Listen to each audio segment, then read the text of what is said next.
Hello BookTube, my name is Elizabeth and welcome to Book Babble. Today I am going to be doing my weekly wrap up. It is a bit late. I was super busy this weekend and I wasn't able to get it up, but I'm glad it's finally up. And also I didn't do a weekly wrap up the first couple days of January because I didn't read anything. The last week of December I was visiting family and it just didn't happen.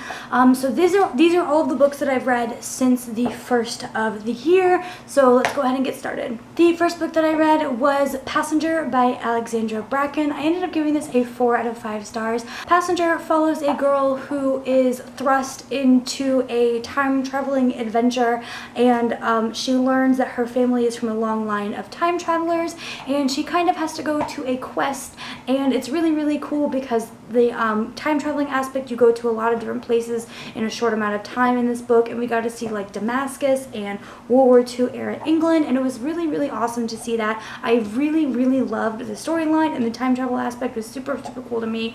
I did a full review for Passenger on my blog, and I will link that down below if you want to go check it out. After that, I read The Jewel by Amy Ewing, and this is a dystopian fantasy, and it is about girls who are used as basically like incubators or surrogates for the upper class, and I did enjoy this. I have a very fond place in my heart for stories about girls who are from like a lower class system who get moved up to a high class system overnight. Stories like The Selection or Red Queen. I really enjoy stories like that. So this story definitely touched my heart.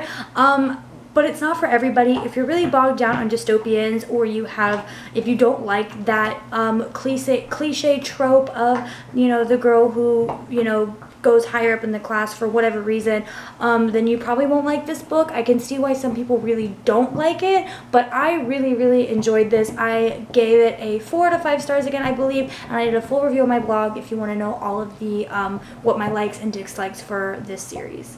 Next, I picked up Saga Volume 5 by Brian K. Vaughan and Fiona Staples. Love Saga so much. It was one of my favorite graphic novel series of 2015. I read 1 through 4, and I just was able to pick up Volume 5, and such an enjoyable series. It's getting really crazy now in this volume, and it's a little harder to keep track of all the different storylines that are running together, but still a really enjoyable series. And if you did not know, this is about two star-crossed lovers who their own planets are at war with each other, and it's just a lot. I can't really go into detail about the story because it's so much, and I'm in the 5th issue as of now, but it's such a good graphic novel. Love the story, and it's definitely for mature audiences only. It has a lot of adult language and adult content, so don't read this if you're under the age of 18, but if you are and you like that type of content, it's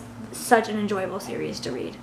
After Saga, I picked up The Martian by Andy Weir, and as you guys know, this is about a man who gets left on Mars after his crew thinks that he's dead, and this was a movie, super popular. I gave it a 3 out of 5 stars. It's not that I didn't enjoy it, I just found it was a bit dragged out. He's living on Mars, and the story is told between, the stories of everyone who's on Earth watching all of this play out and how he's deserted and everything, and then a lot of it is his what he's experiencing on Mars through like logs that he writes himself, and he is funny. There were some of his jokes that just flew by me, and I could tell that they were meant to be a joke, but I just didn't get it. But there were a lot of jokes that I did get and were funny, and I enjoyed it, but most of it was just like step-by-steps on what he's going to do, how he's going to survive, how he's going to farm on Mars to create food, and it just seemed like a bit much for me. So, and I found myself skipping through the parts where he was like going into really big detail about how he was going to create more air or more fuel or, a better living situation or, more food or whatever, and I skipped through those parts a lot of the time just because it was just too much for me. So I did enjoy it, just not as much as I was hoping I was going to. I think I had really high hopes for the book, so I went in with lots of expectations, and I was kind of a little disappointed, but again, it was just an book for me. I enjoyed it, but not as much as I wanted to. Next, I picked up Miss Marvel, and this is by Willow Wilson. This is a graphic novel about a female superhero called Miss Marvel, and I know everyone raves about this, but I guess I just don't. It's written in the very like classic style superhero comic, and that's okay for some people, but I just didn't enjoy it. I really liked the aspect that it was so diverse, and I didn't know that going into the story. That was really cool, but I just didn't connect with the characters. I didn't connect with the story. I didn't connect with the storyline. I just found out like how she became a superhero was really unbelievable. I don't know. The superhero worlds for me in general, I'm just not the biggest fan of. I don't think I'm going to be continuing on with the series. I can see why everyone loves this series, but I just don't think it was for me.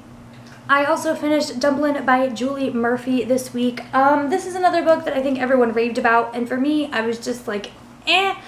I really loved the, you know, body empowerment, body positivity type story to this, and I really enjoyed the main character, Dumplin, or Willowdean is her name, and I don't know, I guess it fell flat for me. Like, it wasn't bad by any means, but it wasn't great either, and then the ending kind of just ticked me off. Like, this doesn't give anything away, but it just ended, like, and I didn't know how it ended, I guess. Like, I still have answers, and I don't know if this is going to be a series, but I really want to know what happens next. You know what I mean? I don't know. It was good, but it wasn't great. Dumplin was the book of the month for our Once Upon a Read Along that I do with Chloe over the Book Blah. We're going to be doing a live show of this at the beginning of February. I will put the live show information down below because I can't remember it off the top of my head, but I will put the information down below if you guys want to join us for this conversation. Chloe's about halfway through it, and she really is enjoying it, and I gave this a 3 out of 5 stars. So I think it'll be an interesting live show to see both of our points of view, where hers is mostly positive and mine is just kind of middle of the line. The book that I am currently reading is Game of Thrones by George R.R. Martin. I am buddy reading this with my friend August, and what we decided to do was to read half of Game of Thrones, or half of each book in the Song of Ice and Fire series a month. So I need to get to half of Game of Thrones, which is page like 403, and right now I'm at page 258. I don't really want to give my initial thoughts on Game of Thrones because I'm only 250 some odd pages into it, but I do plan on doing a full review of this at the end of February when I am going to be planning on finish reading it. Alright guys, that is it for my weekly wrap up, the first one of 2016. I hope you enjoyed it, and I will see you guys in my next video. Bye!